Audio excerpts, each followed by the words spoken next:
నమస్తే, welcome to E6 TV. నేను మీ సంపత్ కుమార్. తల్లిపాలు తాగి రొమ్ము గుద్దినట్లు తమ స్వార్థం కోసం తల్లి లాంటి దేశానికి ద్రోహం చేస్తున్న వాళ్ళు ఎక్కువైపోయారు. యూట్యూబర్ జ్యోతి మల్హోత్రాతో మొదలు పెడితే ఇప్పటి వరకు పాక్ కోసం పనిచేస్తున్నట్లు భావిస్తున్న 11 మంది గూఢచారులు బయటపడ్డారు. భారత్ పాక్ యుద్ధం తర్వాత పోలీసులు, నిఘా వర్గాలు, ఇతర అధికారుల చేతికి వీరు చిక్కారు.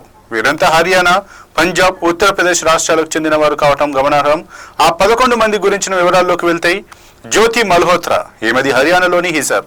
33 ఏళ్ల జ్యోతికి సోషల్ మీడియాలో మంచి ఫాలోయింగ్ ఉంది.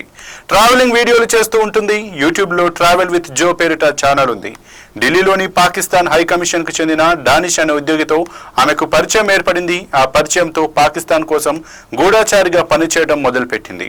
ఇక రెండో వ్యక్తి దేవేంద్ర సింగ్ దిల్హాన్. ఇతను పంజాబ్లోని మస్కర్కు చెందిన దేవేంద్ర సింగ్ దిల్హాన్ పాటియాలాలోని కల్సా కాలేజీలో MA ఫస్ట్ ఇయర్ చదువుతున్నాడు. కొన్నేళ్ల క్రితం ఇతడికి పాకిస్తాన్ ఇంటెలిజెన్స్ ISIలతో పరిచయం అయింది. అప్పటి నుంచి భారత్కు వ్యతిరేకంగా పనిచేస్తున్నాడు. మే 12వ తేదీన తన ఫేస్బుక్ ఖాతాలో పిస్టోళ్లు, గన్నుల ఫోటోలు పెట్టి అరెస్ట్ అయ్యాడు. పోలీసుల విచారణలో పాకిస్తాన్ కోసం పనిచేస్తున్నట్లు ఒప్పుకున్నాడు.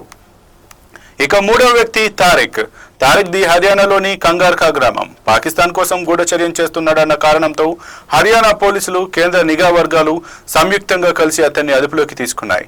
నాలుగో వ్యక్తి అర్మాన్. 23 ఏళ్ల అర్మాన్ భారత్ పాకిస్తాన్ యుద్ధం సమయంలో భారతదేశానికి సంబంధించిన విషయాలను పాకిస్తాన్కు చేరవేశాడు. హర్యానాలోని నోహ్లో ఇతన్ని అరెస్ట్ చేశారు. దేశద్రోహం మోపబడ్డ ఐదవ వ్యక్తి నౌమన్ ఇల్లాహి.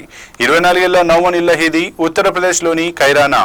నౌమన్ హర్యానాలో సెక్యూరిటీ గార్డుగా పనిచేస్తున్నాడు. ఇతడు పాకిస్తాన్ ISIతో సంబంధం పెట్టుకున్నాడు.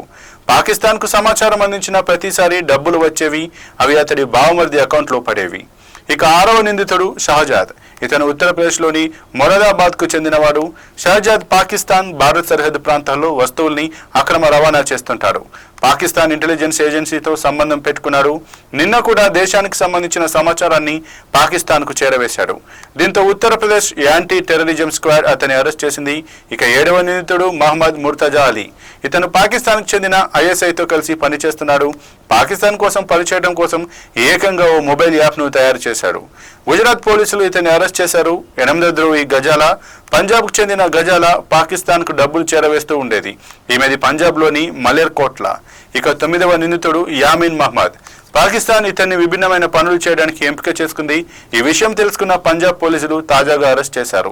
10వ ద్రోహి సుఖ్ప్రీత్ సింగ్. పంజాబ్లోని గుర్దాస్పూర్కు చెందిన సుఖ్ప్రీత్ సింగ్ను పాకిస్తాన్ కోసం గూఢచారిగా పనిచేస్తున్నట్లు గుర్తించారు. పంజాబ్ పోలీసులు ఇతన్ని అరెస్ట్ చేశారు. ఇక చివరగా 11వ ద్రోహి కరణ్ బీర్ సింగ్. పంజాబ్కు చెందిన కరణ్ బీర్ సింగ్ నేరుగా ISI తోటే సంబంధాలు ఉన్నాయి. ఇతడు భారత ఆర్మీకి చెందిన కీలక సమాచారాన్ని ISIకి చేరవేసినట్లు తేలింది. పంజాబ్ పోలీసులు గుర్దాసపూర్లో ఇతన్ని అరెస్ట్ చేశారు.